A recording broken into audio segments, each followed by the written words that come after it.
जिंदल जी, अनुराग भदौरिया जी सबसे सवाल पूछ रहे हैं। लोकेश जिंदल जी, मैं अगर इस पे बात करूं कि आपने राज्य के लिए प्लान बनाया है, तो राज्य के लिए आपने कर्नाटक में भी प्लान बनाया है। आपने बहुत से लोगों को बहुत से वायदे कर दिए हैं। अब वो वायदे पूरे करने जाएंगे तो आपको पता है कितने हजार करोड़ लगेंगे। अब उसकी चिंता आपने करी है कि नहीं करी है पता नहीं। पंजाब में आज सिद्धू जी यही कह रहे हैं केजरीवाल जी के बारे में कि भाई आपने फ्री बिजली पानी कह दिया और पंजाब की आर्थिक स्थिति क्या हो गई। तो ये कर्नाटक में भी होगा। मुद्दा ये है कि आज आप जीते हैं, बहुत बहुत मुबारक आपको, लेकिन आगे का रास्ता कठिन है। और ये कहना और ये मान लेना कि आप कर्नाटक जीत गए इसलिए 2024 में आप ही का परचम लहराएगा, ये शायद जल्दबाजी नहीं होगी क्या? बहुत अच्छा सवाल किया नाविका जी आपने। देखिए, अगर मैं बात करता हूं नीतियों की, तो भाजपा की नीति रही कि कुछ कॉरपोरेट हाउसेस, कुछ जो कंपनीज है, उनके द्वारा देश का आर्थिक विकास किया जाए। और कांग्रेस चाहता है कि जो सेल्फ एम्प्लॉयड है, फार्मर्स है, मध्यम वर्गीय लोग हैं, उनका विकास करके उनकी आमदनी बढ़ा के एक तरह से आर्थिक ग्रोथ की जाए। ये एक मूल वैचारिक डिफरेंस है कांग्रेस और भाजपा में।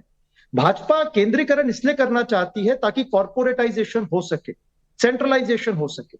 अब कर्नाटक में जो 5 वायदे हमने किए, वह गृह लक्ष्मी हो, गृह ज्योति हो, या फिर जो है किसी प्रकार जो हम अनएम्प्लॉयड है उनको हम भत्ता देना चाहते हैं, तो हमारा उद्देश्य यही है कि प्रत्येक हाउस होल्ड में एक तरह की परचेसिंग पावर दी जाए।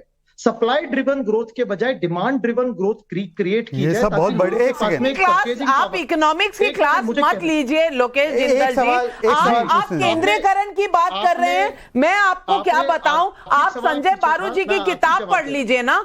केंद्रीयकरण, कहां फाइलें जाया करती थी, कहां डिसीजन मेकिंग होती थी, ये सब तो media adviser to doctor Manmohan Singh ने अपनी किताब में लिख दिया, उस पर फिल्में बन चुकी हैं। तो आप तो केंद्रीयकरण पर उंगली ना ही उठाएं तो बेहतर रहेगा। लेकिन ये भी बता दूं कि जनधन अकाउंट्स और जितने भी किसान सम्मान निधि हो या गरीब लोक कल्याण योजना है, उसका तोड़ अगर आप कितने इलेक्शन में नहीं ढूंढ पाए। केवल एक वाक्य दे दीजिए। हिमाचल में इन्होंने महिलाओं के लिए 1500 रुपए और 300 यूनिट बिजली फ्री बोला था, और राजस्थान में किसान कर्ज माफी। क्या ये वादे पूरे हुए?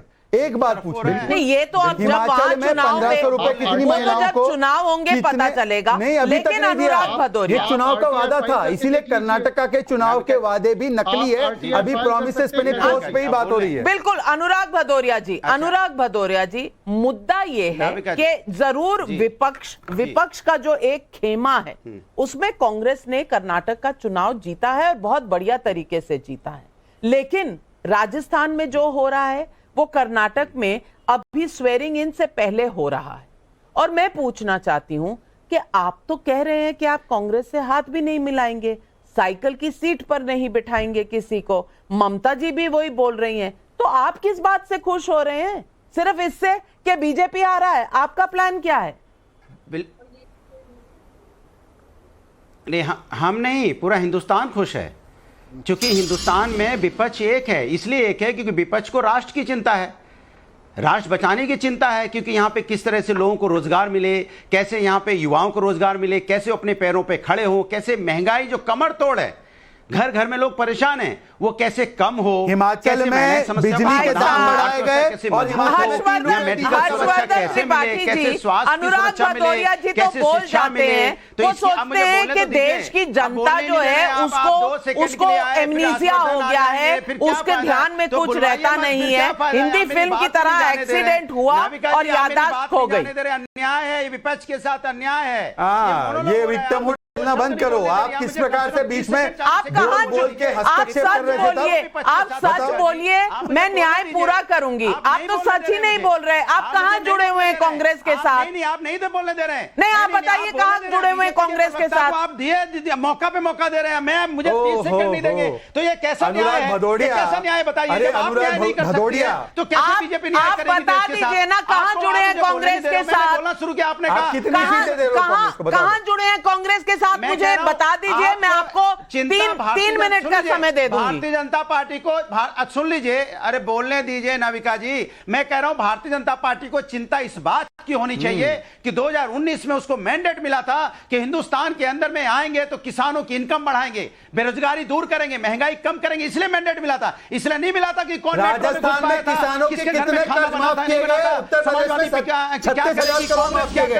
एक बार अनुराग भदौरिया किसानों के इतने हमदर्द हो तो पूछो राजस्थान की सरकार से, जिसके सामने सचिन पायलट धरने पर है।